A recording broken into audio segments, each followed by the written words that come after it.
قريش قالوا للنبي صلى الله عليه وسلم: أحي لنا الشيخ قصي بن كلاب يشهد لك أن ما جئت به حق ونحن نؤمن بك. إذا قام قصي بن كلاب يشهد لك أن ما جئت به حق فنحن سنؤمن بك. ولماذا اختاروا قصي بن كلاب؟ هذا قصي بن كلاب له مكانة عند قريش. كانت أمه يمنية قحطانية، أمه من بني كهلان بن سبأ بن يشجب بن يعروب بن قحطاء أمه. ثم لما مات أبوه تزوجها رجل جرهمي من قبيلة جرهم، وكان اسمه زيد قصي بن كلاب هذا، فحملته أمه معها إلى الشام وعاش في الشام.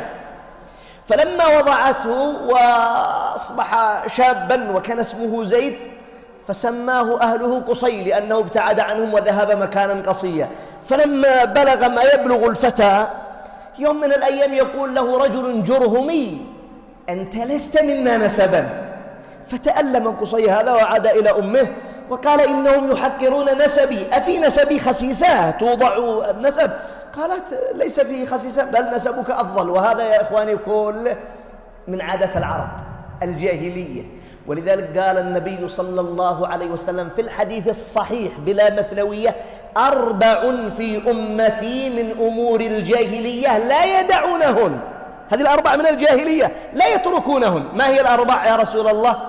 قال: الفخر بالأحساب، أنا ابن فلان، أنا فلان، أبي أكبر من أبيك. والطعن بالأنساب، هذا يفخر بحسبه، يقول: أنا خلقني الله عز وجل مصطفى على الناس كلهم، وهذا يطعن في الحسب ويقول: لا تصدقوا، فلان ما هو حميري، فلان ما هو قحطاني، فلان ما هو مذحجي، فلان ما هو قرشي، فلان. 4 من أمور الجاهلية في أمتي لا يدعونهن، وإلا كن ابن من شئت منهم واكتسب أدبا. وهذا يموت وهذا يموت ويوضعون في مكان واحد. الناس من جهة التمثيل أكفاء، أبوهم آدم والأم حواء.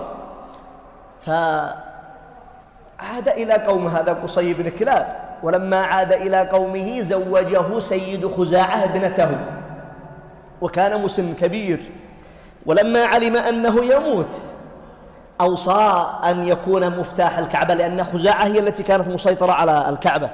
أوصى أن يكون مفتاح الكعبة، لهذا صهره قصي بن كلاب، بصهره قصي بن كلاب. فرفضت خزاعة أن تعطيه، هو وليها أبو غبشان فترة. ويوم من الأيام أبو غبشان سكر في مجلس خمر، ثم قال لقصي بن كلاب: هل معك خمر؟ قال: